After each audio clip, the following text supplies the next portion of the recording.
આપણે જ્યારે કોઈ જૂના અંધારા ઓરડામાં પ્રવેશ કરીએ છીએ ત્યારે આપણને ખબર હોય છે કે દિવાલોની અંદર વીજળીના વાયરો તો દોડી જ રહ્યા છે. બિલકુલ, બધું જ ત્યાં હાજર છે. હા, બલ્બ છે, વાયરિંગ છે, પાવરની વ્યવસ્થા છે, પણ જ્યાં સુધી પેલી મુખ્ય સ્વિચ ચાલુ ન થાય ત્યાં સુધી બધું એકદમ શાંત અને અંધકારમય રહે છે. અને આજનો આપણો આ ઊંડાણપૂર્વકનો અભ્યાસ કંઈક આવી જ પ્રક્રિયા વિશે છે. એકદમ સાચી વાત. એક અત્યંત શાંત, સૌમ્ય અને ચેતનાને ઢંઢોળતી સફર. આજના આ ડીપ ડાઇવમાં આપણે કેટલાક અત્યંત રસપ્રદ સ્ત્રોતોનો અભ્યાસ કરવાના છીએ. હા, આપણી પાસે પ્રાચીન ભારતીય પરંપરાઓ અને કાશ્મીર શૈવવાદના ગહન ગ્રંથો છે. અને સાથે જ આધ્યાત્મિક ગુરુ સિયાગના અનુભવોના દસ્તાવેજો છે અને એડવર્ડ્સ અને વુલાકોટ જેવા આધુનિક મનોવૈજ્ઞાનિકોના સંશોધનપત્રો પણ છે. બરાબર. આપણો ઉદ્દેશ્ય એ સમજવાનો છે કે પ્રાચીન સમયમાં જેને કુંડલીની જાગૃતિ અને શક્તિપાત કહેવામાં આવતું હતું તે ખરેખર શું છે. એટલે કે શું તે કોઈ જાદુ છે કે પછી માનવ ચેતનાના ઉત્ક્રાંતિનું એક સચોટ વિજ્ઞાન? ને આપણે માત્ર રહસ્યમય કે આમ ધાર્મિક ક્રિયાઓ માનતા આવ્યા છીએ તેને આધુનિક મનોવિજ્ઞાન હવે ગંભીરતાથી લઈ રહ્યું છે. આ કોઈ સામાન્ય ભૌતિક પ્રક્રિયાની વાત નથી. આ માનવ જીવનના મૂળભૂત પરિવર્તનની વાત છે. હા, આપણી અંદર રહેલી સુપ્ત ઊર્જા જ્યારે જાગૃત થાય છે ત્યારે તે શરીર અને મનના સ્તરે કેવા ફેરફારો લાવે છે તેનું બહુ ઝીણવટભર્યું વર્ણન આ સ્ત્રોતોમાં જોવા મળે છે. તો જો આપણે આ આધ્યાત્મિક ઊર્જાની વાત કરતા હોઈએ તો સૌથી પહેલાં એ સમજવું પડે કે આ કુંડલીની ઊર્જા વાસ્તવમાં છે શું? બરાબર છે. આપણા સ્ત્રોતો તેને કેવી રીતે વ્યાખ્યાયિત કરે છે? કારણ કે સામાન્ય રીતે તેને કરોડરજ્જુના નીચેના ભાગમાં બેઠેલા એક સાપ તરીકે દર્શાવવામાં આવે છે, જે થોડું કાલ્પનિક લાગે છે. હા, એક પ્રતિકાત્મક ભાષા છે.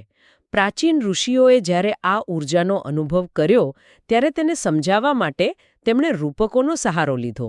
ઓહ, અચ્છા. કુંડલિની એ દરેક મનુષ્યના કરોડરજ્જુના સૌથી નીચેના ભાગમાં, જેને આપણે મૂલાધાર ચક્ર કહીએ છીએ, ત્યાં સુષુપ્ત એટલે કે સૂતેલી અવસ્થામાં રહેલી જીવન ઊર્જા છે.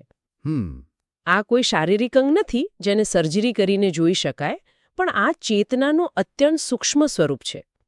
અદ્વૈત અને ભક્તિ પરંપરાઓના સ્ત્રોતો દર્શાવે છે કે આ ઊર્જા જ બ્રહ્માંડની સર્જનહાર શક્તિનો એક અંશ છે. વાહ, જે દરેક જીવમાં હાજર છે. બિલકુલ. અને સૌથી મહત્વની વાત એ છે કે તેને જાગૃત કરવા માટે મોટાભાગના કિસ્સાઓમાં એક જીવંત ગુરુની જરૂર પડે છે. મારે અહીં થોડું અટકાવવા પડશે. જો આ ઊર્જા આપણી પોતાની જ અંદર છે અને તે ચેતનાનો જ એક ભાગ છે, તો પછી કોઈ બાહ્ય વ્યક્તિની એટલે કે ગુરુની કેમ જરૂર પડે? આ બહુ જ સ્વાભાવિક પ્રશ્ન છે. કારણ કે આપણે આધુનિક યુગમાં જીવીએ છીએ જ્યાં બધી જ માહિતી ઇન્ટરનેટ પર અને પુસ્તકોમાં ઉપલબ્ધ છે. તો શું માત્ર પુસ્તકો વાંચીને આ ઊર્જા જાગૃત ન કરી શકાય? જુઓ, પુસ્તકો ચોક્કસપણે દિશા બતાવી શકે છે, નકશો આપી શકે છે, પણ નકશોય મંઝિલ નથી હોતો. સાચી વાત. આપણા સ્ત્રોતોમાં ગુરુ સિયાગ નામના એક સમકાલીન આધ્યાત્મિક ગુરુનો ઉલ્લેખ છે જેમણે આ પ્રક્રિયાને બહુ વૈજ્ઞાનિક ઢબે સમજાવી છે. એમના મતે શું છે આખી પ્રક્રિયા?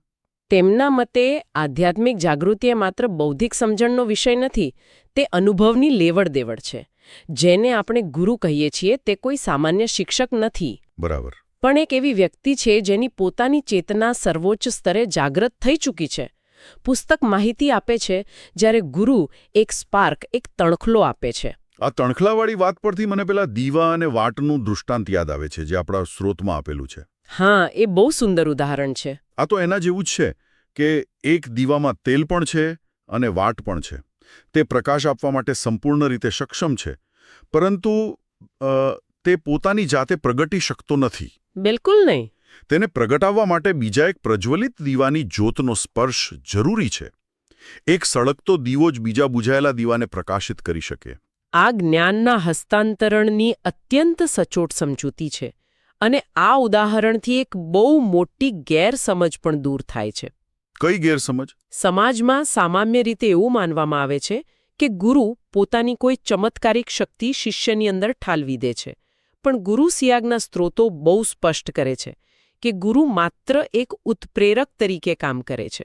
એટલે કે કેટેલિસ્ટ તરીકે. હા, જેમ વિજ્ઞાનમાં કોઈ રાસાયણિક પ્રક્રિયાને શરૂ કરવા માટે ઉત્પ્રેરકની જરૂર પડે છે, જે પ્રક્રિયામાં ભાગ નથી લેતો પણ માત્ર વાતાવરણ પૂરું પાડે છે. ઓહ, એટલે કે તેલ શિષ્યનું છે, વાટ શિષ્યની છે, ક્ષમતા પણ તેની જ છે.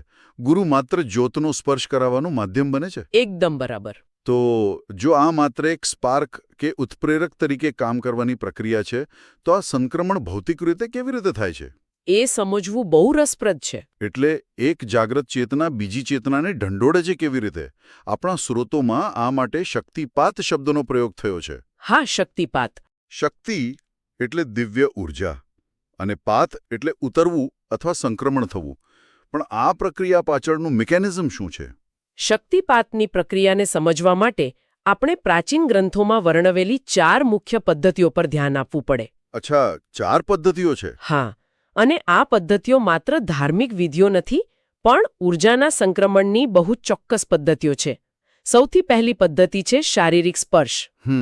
એટલે કે ટચ. બરાબર. સિદ્ધ ગુરુ શિષ્યના કોઈ ચોક્કસ ઊર્જા કેન્દ્ર પર, જેમ કે બંને ભ્રમરની વચ્ચે આવેલા આજ્ઞાચક્ર પર અથવા માથાના ભાગે હળવો સ્પર્શ કરે છે. ઓહ. આ સ્પર્શ દ્વારા ગુરુના શરીરની જાગ્રત બાયોઇલેક્ટ્રિક ઊર્જા શિષ્યના નર્વસ સિસ્ટમમાં પ્રવેશે છે અને સુષુપ્ત ઊર્જાને જાગવાનો આદેશ આપે છે. આનું એક બહુ જાણીતું ઐતિહાસિક ઉદાહરણ મહાભારતમાં જોવા મળે છે. હા, બિલકુલ.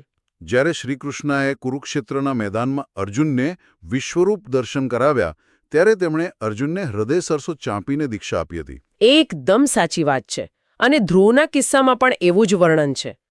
એમના ગાલે શંખનો હળવો સ્પર્શ કરવામાં આવ્યો અને તેમની અંદર જ્ઞાનનો ભંડાર ખુલી ગયો. શારીરિક સ્પર્શમાં એક પ્રકારનું ભૌતિક કનેક્શન હોવાથી તે સમજવું થોડું સરળ છે. પણ બીજી પદ્ધતિઓ વિશે શું કહે છે સ્રોતો? બીજી પદ્ધતિ છે દ્રષ્ટિ દ્વારા સંક્રમણ. અહીં કોઈ ભૌતિક સ્પર્શ નથી હોતો. એટલે માત્ર જોવાથી? હા. સિદ્ધ ગુરુ માત્ર અત્યંત કરુણામય અને એકાગ્ર દ્રષ્ટિથી જુએ છે. આધુનિક વિજ્ઞાનમાં મિરર ન્યુરોન્સનો ખ્યાલ છે, જેમાં એક વ્યક્તિના મગજના તરંગો બીજી વ્યક્તિના મગજ પર અસર કરે છે. ઓહ, એટલે આ આધ્યાત્મિક સ્તરે પણ લાગુ પડે છે? બિલકુલ. ગુરુની આંખો દ્વારા વહેતી ઉચ્ચ આવૃત્તિની એટલે કે હાઈ ફ્રીક્વન્સી ઊર્જા શિષ્યના ચિત્તને સ્પર્શે છે. શિષ્યની આંખો દ્વારા આ ઊર્જા સીધી તેના અંતર્મનમાં પ્રવેશે છે અને કુંડલિનીને ઢંઢોળે છે. વાહ! એટલે કે દ્રષ્ટિ પણ ઊર્જા વહન કરવાનું એક સબળ માધ્યમ છે. અને ત્રીજી પદ્ધતિમાં કદાચ અવાજનું માધ્યમ વપરાય છે, ખરું ને? એકદમ બરાબર. ત્રીજી પદ્ધતિ છે દિવ્ય શબ્દ. અહીં ગુરુ દ્વારા કોઈ ચૈતન્ય મંત્ર આપવામાં આવે છે. મંત્રોચ્ચારનું તો પ્રાચીન પરંપરામાં ઘણું મહત્વ છે. હા, પણ આ કોઈ સામાન્ય શબ્દો નથી હોતા જે માત્ર પુસ્તકમાંથી વાંચી લીધા હોય. આ શબ્દો ગુરુની પોતાની ચેતનાથી જાગૃત થયેલા હોય છે. અચ્છા. ધ્વનિ પોતે જ એક ઊર્જા છે. જ્યારે કોઈ ચોક્કસ ધ્વનિનું ઉચ્ચારણ થાય છે, ત્યારે તે ધ્વનિના તરંગો શરીરમાં જઈને ચોક્કસ કંપન એટલે કે વાઇબ્રેશન્સ પેદા કરે છે. અને આ કંપનો સીધા મૂલાધાર ચક્ર પર પ્રહાર કરતા હશે? બિલકુલ. અને ઊર્જાને ઉપર તરફ વહેવા માટે મજબૂર કરે છે. પણ આ ત્રણેય પદ્ધતિઓમાં સ્પર્શ, દૃષ્ટિ અને શબ્દમાં ગુરુ અને શિષ્યનું એક જ સ્થળે હાજર હોવું જરૂરી છે. હા, સામાન્ય રીતે એવું હોય છે. પણ ચોથી પદ્ધતિ સૌથી વધુ આશ્ચર્યજનક અને કદાચ વિજ્ઞાનની સમજની બહાર લાડે છે, કારણ કે તેમાં દ્રઢ સંકલ્પની વાત છે. આમાં ભૌતિક હાજરી જરૂરી જ નથી. આ કેવી રીતે શક્ય બને? જો બે વ્યક્તિઓ હજારો માઇલ દૂર હોય તો માત્ર સંકલ્પથી ઊર્જા કેવી રીતે ટ્રાન્સફર થઈ શકે? જો આ જ શક્તિપાતનું સૌથી ઉચ્ચ સ્વરૂપ છે, જ્યાં ભૌતિક નિયમો કામ નથી કરતા. ક્વોન્ટમ ફિઝિક્સમાં એક ખ્યાલ છે ક્વોન્ટમ એન્ટેંગલમેન્ટ, જ્યાં બે કણો ગમે તેટલા દૂર હોય તો પણ એકબીજા સાથે જોડાયેલા રહે છે અને એકમાં થતો ફેરફાર બીજામાં તરત વર્તાય છે. એટલે ચેતનાના સ્તરે પણ આવું જ કંઈક બને છે? બિલકુલ. જ્યારે શિષ્યનું સમર્પણ અત્યંત ઊંડા સ્તરે પહોંચી જાય છે, ત્યારે ગુરુનો માત્ર એક વિચાર કે સંકલ્પ શિષ્યની અંદર ઊર્જાનો વિસ્ફોટ કરી શકે છે. આ સાંભળીને જ રૂવાણા ઊભા થઈ જાય છે. પણ આ બધી અદ્ભુત વાતોમાં આગળ વધીએ પહેલા અત્યંત ધીમા અને પ્રેમાળ અવાજે એક ખાસ વિનંતી કરવાનું મન થાય છે. ચોક્કસ.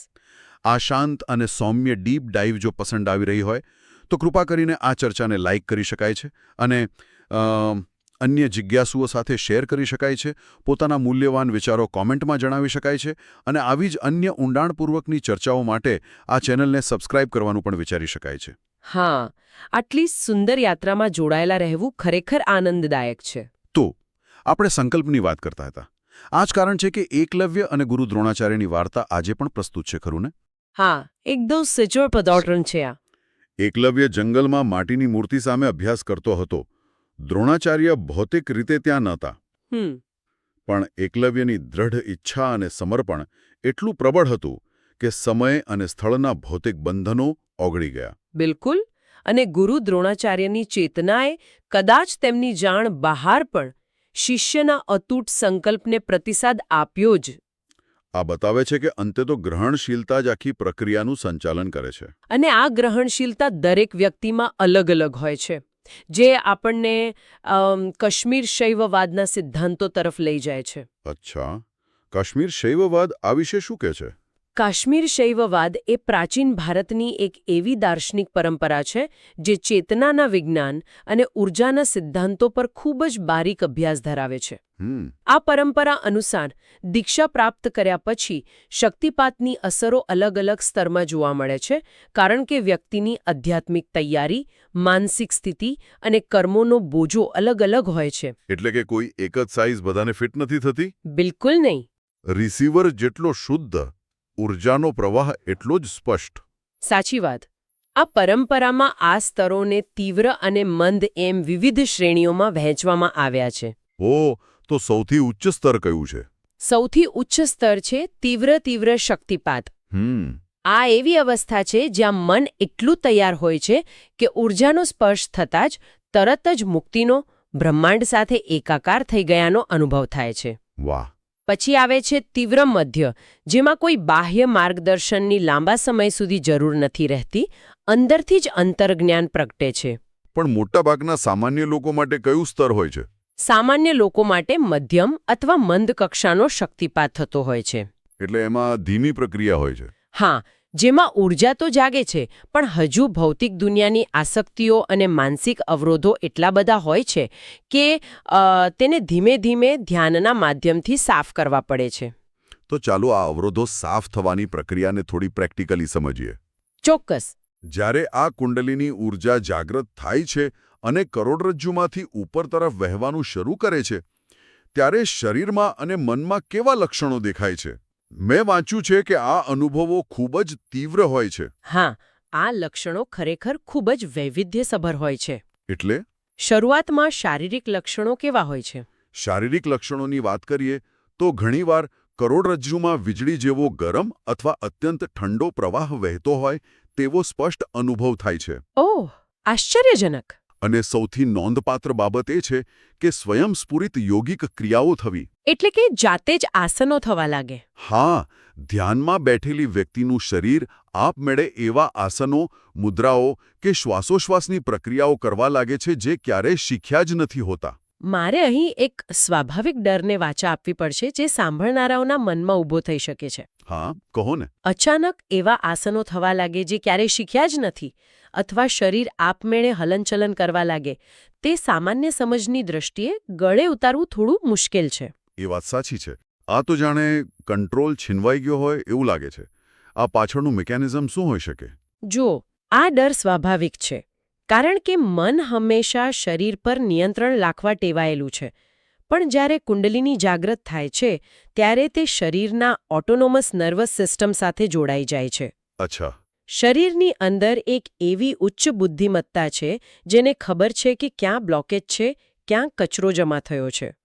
આ સ્વયંસ્ફુરિત હલનચલન એ ઊર્જા દ્વારા શરીરને અંદરથી સાફ કરવાની પ્રક્રિયા છે. આ સમય દરમિયાન ઘણી જૂની અને અસાધ્ય શારીરિક બીમારીઓ પણ જડમૂળમાંથી દૂર થતી જોવા મળે છે. ઓહ, એટલે આ નિયંત્રણ ગુમાવવું નથી, પણ આપણા મર્યાદિત અહંકારને એક ઉચ્ચ ચેતનાના શરણે લઈ જવાની પ્રક્રિયા છે. બિલકુલ. આ એક પ્રકારની આંતરિક હીલિંગ છે. જો શરીર આટલા તીવ્ર આંચકાઓ અને સફાઈમાંથી પસાર થતું હોય તો તેની અસર મન અને લાગણીઓ પર પણ પડતી જ હશે. આ ઊર્જા મનોવૈજ્ઞાનિક સ્તરે કેવા ફેરફારો લાવે છે? લાગણીઓના સ્તરે પણ ઊંડું શુદ્ધિકરણ થાય છે. એ કેવી રીતે? વાહ. પરંતુ સૌથી મોટી પ્રક્રિયા ભાવનાત્મક શુદ્ધિની છે. કોઈ કારણ વગર ધ્રુસકે ધ્રુસકે રડવું આવવું કે પછી ખડખડાટ હસવું આવવું આ બધું ખૂબ સામાન્ય છે. એટલે કે વર્ષોથી કદાચ બાળપણથી દબાવી રાખેલો ગુસ્સો, દુઃખ કે હતાશા આ ઊર્જાના દબાણથી બહાર ફેંકાઈ રહ્યા છે. હા, બિલકુલ એવું જ. એક પ્રકારનું સાયકોલોજીકલ કથાર્સિસ થઈ રહ્યું છે. બરાબર. આ કોઈ માનસિક અસ્થિરતા નથી, પણ મનનો કચરો બહાર નીકળવાની પ્રક્રિયા છે. અને આ શુદ્ધિ પૂરી થાય પછી એક અત્યંત ગહન, પરમાનંદ અને અકલ્પનીય શાંતિની અનુભૂતિ થાય છે. તો આ શારીરિક અને માનસિક લક્ષણોની શરૂઆતની તીવ્રતા પછી એક દાયકો કે તેથી વધુ સમય સુધી આ માર્ગ પર ચાલનારા સાધકોના જીવનમાં લાંબા ગાળે કેવું પરિવર્તન આવે છે? આ બાબત સમજવા માટે આપણા સ્રોતોમાં એક સરસ રિસર્ચ આપેલું છે. હા, કારણ કે રોજિંદા જીવનમાં પાછા ફર્યા પછી આ ઉર્જા કેવી રીતે મદદ કરે છે તે જાણવું ખરેખર રસપ્રદ છે. આ માટે એડવર્ડ્સ અને વુલાકોટ દ્વારા કરવામાં આવેલો મનોવૈજ્ઞાનિક અભ્યાસ ખૂબ જ મહત્વપૂર્ણ છે. તેમણે એવા લોકોનો અભ્યાસ કર્યો જેઓ 10 વર્ષ કે તેથી વધુ સમયથી આ પ્રક્રિયામાંથી પસાર થઈ રહ્યા હતા. ઓહ, લાંબા ગાળાનો અભ્યાસ. હા, અને આ સંશોધન દર્શાવે છે કે આ માત્ર કોઈ થોડા સમય માટેની ધાર્મિક ભાવનાત્મકતા નથી, પણ માનવ ચેતનાની અને માનસિકતાની કાયમી ઉત્ક્રાંતિ છે. વાહ! તેમના અભ્યાસમાં રોજિંદા મનોવિજ્ઞાનમાં કેવો બદલાવ જોવા મળ્યો? સૌથી મોટો બદલાવ મનની પ્રકૃતિમાં નોંધવામાં આવ્યો. સામાન્ય રીતે આપણું મન વિચારો અને લાગણીઓના પ્રવાહમાં સતત તણાતું રહે છે. સાચી વાત છે. એ તો આપણે બધા અનુભવીએ છીએ. પણ આ પ્રક્રિયામાંથી પસાર થયેલા લોકોમાં સાક્ષી ભાવ વિકસે છે. સાક્ષી ભાવ એટલે શું? સાક્ષી ભાવ એટલે કે પોતાના જ વિચારો, પીડા અને લાગણીઓને તટસ્થ ભાવે જાણે કોઈ પ્રેક્ષક જોઈ રહ્યો હોય તેમ જોવાની ક્ષમતા. ઓહ, એટલે કે ડિટેચમેન્ટ? હા, પરિસ્થિતિ પર પ્રતિક્રિયા કરવાને બદલે અત્યંત શાંત પ્રતિભાવ આપતા આવડી જાય છે. એટલે કે લાગણીઓ આવતી અને જતી રહે છે, પણ વ્યક્તિ તેની સાથે ચોંટી નથી રહેતી. આ તો એક જબરદસ્ત મનોવૈજ્ઞાનિક કવચ છે. બિલકુલ. અને એડવર્ડ્સ અને વુલાકોટના રિસર્ચ પ્રમાણે આનાથી સંબંધોમાં પણ મોટો ફેર પડતો હશે ને? હા, આ અભ્યાસનું બીજું મોટું તારણ એ જ હતું કે પ્રેમની વ્યાખ્યા બદલાઈ જાય છે. કેવી રીતે? અહંકાર આધારિત અને શરતોવાળા પ્રેમને બદલે બિનશરતી એટલે કે અનકન્ડિશનલ પ્રેમ ઉદ્ભવવા લાગે છે. આ પ્રેમ માત્ર પરિવાર પૂરતો સીમિત ન રહેતા સમગ્ર માનવજાત અને પ્રકૃતિ તરફ વહેવા લાગે છે. એક અત્યંત ઊંડી કરુણા વિકસે છે. આનાથી તો જીવનની આખી દિશા અને પ્રાથમિકતાઓ જ બદલાઈ જતી હશે. એકદમ સાચું. ભૌતિક સંપત્તિ કે સામાજિક પ્રતિષ્ઠા પાછળની દોડ કદાચ ધીમી પડી જાય. હા, ભૌતિક સંપત્તિ કે સત્તા પાછળ દોડવાને બદલે આધ્યાત્મિક શાંતિ અને આંતરિક આનંદ જીવનનું મુખ્ય લક્ષ્ય બની જાય છે. વાહ! કામ પણ હવે માત્ર કંઈક પામવા માટે નહીં, પણ એક સેવા તરીકે થાય છે. સાચી સ્વતંત્રતા બહારની વસ્તુઓ ભેગી કરવામાં નથી, પણ પોતાના મન અને અહંકારની મર્યાદાઓમાંથી મુક્ત થવામાં છે તે સમજાઈ જાય છે. અહીં આપણા સ્રોતોમાં દેખાતી એક બાબતની નોંધ લેવી બહુ જરૂરી છે. કઈ બાબત? આધુનિક મનોવિજ્ઞાનનો દૃષ્ટિકોણ પણ હવે બદલાઈ રહ્યો છે. ભૂતકાળમાં પશ્ચિમી મનોવિજ્ઞાન આવા તીવ્ર આધ્યાત્મિક અનુભવોને ઘણીવાર માનસિક બીમારી સમજતું હતું. હા, શરીરમાં થતા આંચકાઓને લોકો અલગ રીતે જોતા. પરંતુ હવે આ વિસ્તૃત સંશોધનોને કારણે તેને માનવ વિકાસના સર્વોચ્ચ સ્તર તરીકે જોવામાં આવે છે. આ એક એવો પુલ છે જ્યાં પ્રાચીન પૂર્વીય શાણપણ અને આધુનિક પશ્ચિમી વિજ્ઞાન એકબીજાને મળી રહ્યા છે. બિલકુલ. અને આ જ આખા સ્રોત સાહિત્યનો નિષ્કર્ષ છે. કુંડલિની અને શક્તિપાત એ કોઈ અંધશ્રદ્ધા નથી. તે સ્વપરિવર્તન, આંતરિક ઉપચાર અને અસીમ શાંતિ તરફ લઈ જતું એક સચોટ, વ્યવસ્થિત માળખું છે. બરાબર. તે ખરેખર માનવતાને તેના શિખર સુધી લઈ જવાનો માર્ગ છે. તો આપણે આ અત્યંત ધીમી અને શાંત યાત્રાના અંત તરફ પહોંચ્યા છીએ. આ ડીપ ડાઇવનો સાર એ જ છે કે આ પ્રચંડ ઊર્જા ક્યાંય બહારથી નથી લાવવાની. તે આપણી અંદર જ પડેલી છે. બસ તેને યોગ્ય રીતે ઢંઢોળવાની જરૂર છે. હા. અને આ ચર્ચાના અંતે એક અંતિમ વિચાર દરેક માટે મનન કરવા જેવો છે. ચોક્કસ જણાવો. જો આપણી પોતાની અંદર જ આટલી પ્રચંડ, રોગો મટાડનારી અને અસીમ જ્ઞાનથી ભરેલી ઊર્જા પહેલેથી જ છુપાયેલી છે, તો શું આપણે આખી જિંદગી માત્ર બહારની દુનિયામાં શાંતિ, ખુશીઓ અને પ્રેમ શોધીને આપણો અમૂલ્ય સમય નથી વેડફી રહ્યા? બહુ જ ઊંડો પ્રશ્ન છે આ. હા, કદાચ હવે સમય આવી ગયો છે કે બહારની દોડાદોડી થોડી ધીમી કરી અંદરની આ અદ્ભુત દુનિયા તરફ એક નજર કરવામાં આવે. ખરેખર વિચારવા જેવી વાત છે. અને હવે આ ડીપ ડાઇવ પૂર્ણ કરતા પહેલા અત્યંત મધુર અને શાંત અવાજમાં ફરી એક નાનકડી વિનંતી. જો આ ઊંડાણપૂર્વકનું વિશ્લેષણ પસંદ આવ્યું હોય અને કંઈક નવું જાણવા મળ્યું હોય તો કૃપા કરીને આ ચર્ચાને લાઇક કરી શકાય છે, અન્ય લોકો સાથે શેર કરી શકાય છે, પોતાના મંતવ્યો કોમેન્ટમાં લખી શકાય છે અને સબસ્ક્રાઇબ કરવાનું પણ વિચારી શકાય છે. બિલકુલ. આપણે શરૂઆતમાં પહેલા અંધારા ઓરડાની વાત કરી હતી. યાદ રાખજો, ઓરડામાં વાયરિંગ પણ છે અને બલ્બ પણ છે. બસ રાહ છે તો માત્ર સ્વિચ ઓન થવાની. સાચી વાત. કાયમ નવું શીખતા રહો અને અંદરની શાંતિ જાળવી રાખો. આવજો.